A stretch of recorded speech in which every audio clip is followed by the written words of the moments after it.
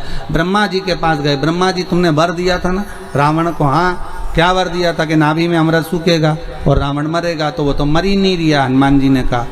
तो ब्रह्मा जी बोले, जब सारे भाइयों चले गए तो इसने एक बार और मांगा था, क्या? कि जो बाण मेरी नाभि में लगेगा वो बाण भी मुझे चाहिए। अच्छा, तो वो बाण किसके पास है? कि रावण के पास। जब तक वो बाण नहीं मिलेगा और राम जी उस बाण को नहीं मारेंगे तब तक रावण मरने वाला नहीं है, भले कितनी बार भी अमृत सुखा दो। हनुमान जी ने सोचा वो बाण कहाँ से मिलेगा। विभीषण से पूछा, तुझे मालूम? कि मेरे को तो कहीं नहीं मालूम दादा, वो बाण की नहीं मालूम। तो मैं क्या बताऊं, मुझे तो नहीं मालूम। अच्छा, तो हनुमान जी पहुंच गए, एक पंडित का रूप रखकर सीधे लंका के अंदर सारे स्त्रियों को बुला लिया, इधर आओ, इधर आओ। हाथ देख रहे, तुम्हारा भाग्य ऐसा है, तुम्हारे यहाँ एक बंदर आया था, उसने आग लगाई थी, ऐसा करा था, वैसा करो। बिल्कुल महाराज, बिल्कुल सत्य कह रहे हो आप, बिल्कुल सत्य, एकदम सही बोले। और सब बताते बताते बताते बताते मंदोदरी को मालूम पड़ गया। मंदोदरी बाहर आ गई, मंदोदरी ने हाथ दिखाया, मेरा भाग्य बता दो। हनुमान जी बोले, तेरे भाग्य में तू ही है कि ऐसी जो तेरे पति को बचा कर रखी है, नहीं तो अभी तक तो तेरा पति भी मर जाता। मंदोदरी बोली, बिल्कुल सत्य बोला महाराज, मैं एक ऐसी हूं जो पति को बचाई, तेरे पास में कुछ ऐसा रखा है जिससे तेरा पति बचा है। मंदोदरी बोली, महाराज बिल्कुल सत्य कहा, मेरे पति ने तप करा था, एक बाण लेकर आए थे, वही बाण मेरे पति की नाभि में जाएगा तब मरेगा, परंतु वो बाण तो मैं जिस कमरे में सोती हूँ उसके खंबे में मैंने चुनवा दिया। हनुमान जी टूट पड़े और अंदर जाकर खंबा गिरा दिया, गिराकर बाण को निकाला, राम जी को ले जाकर दे दिया, प्रभु निपटाओ, अभी के अभी निपटाओ, तुम निपटाओ, 1 मिनट की देरी मत करना। राम जी, और राम जी ने बाण साधा और रावण मर गया।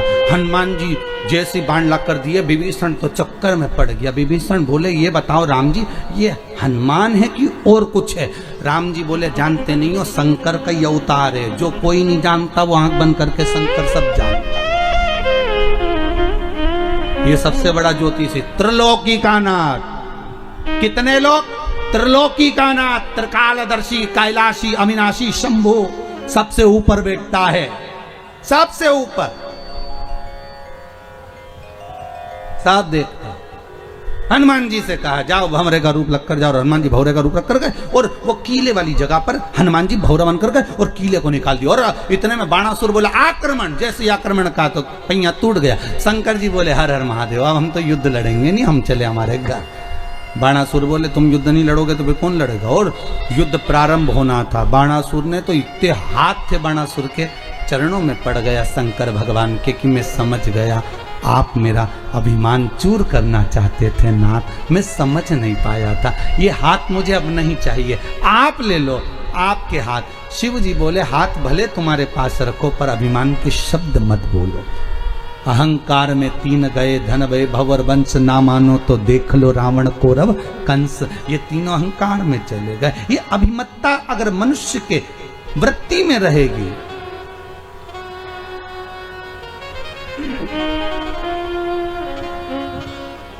ये अभिमत्ता रहेगी तो फिर भजन नहीं पाओगे।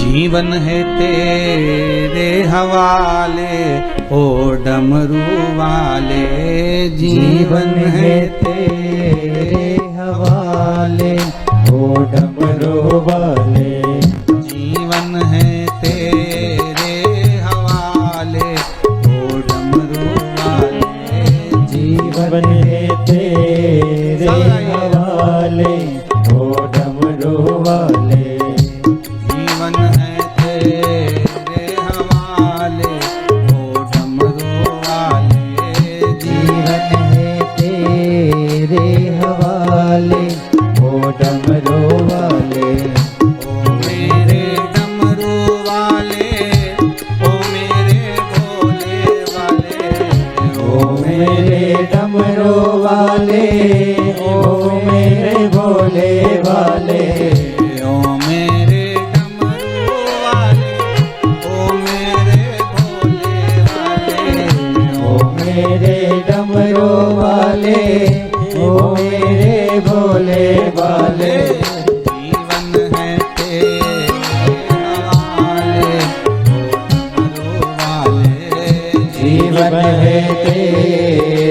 हवाले हो डमरू वाले।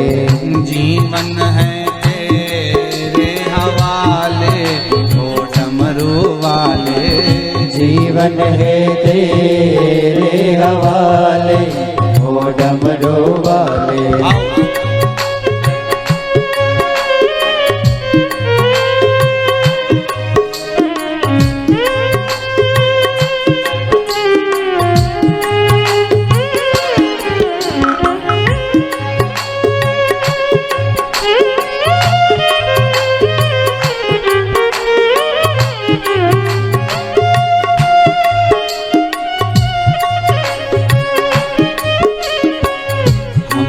कठपुतली है तेरे हाथ की।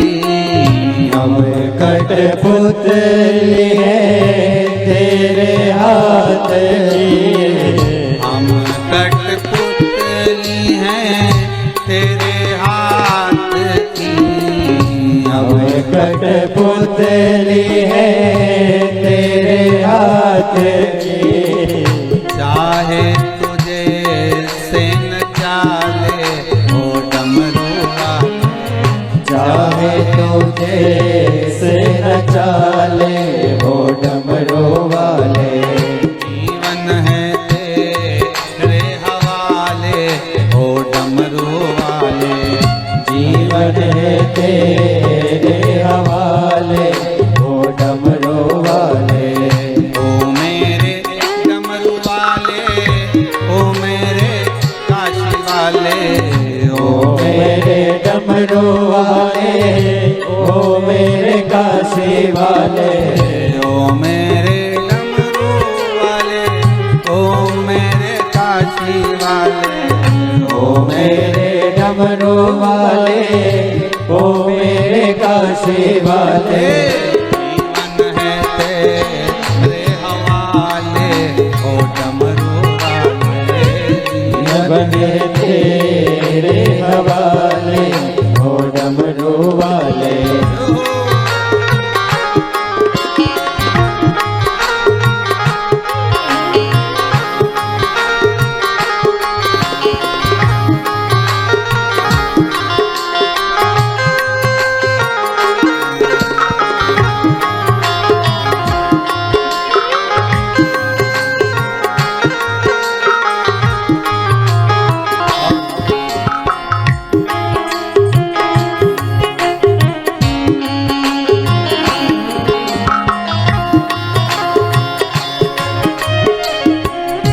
मेरे अपने हुए पराए।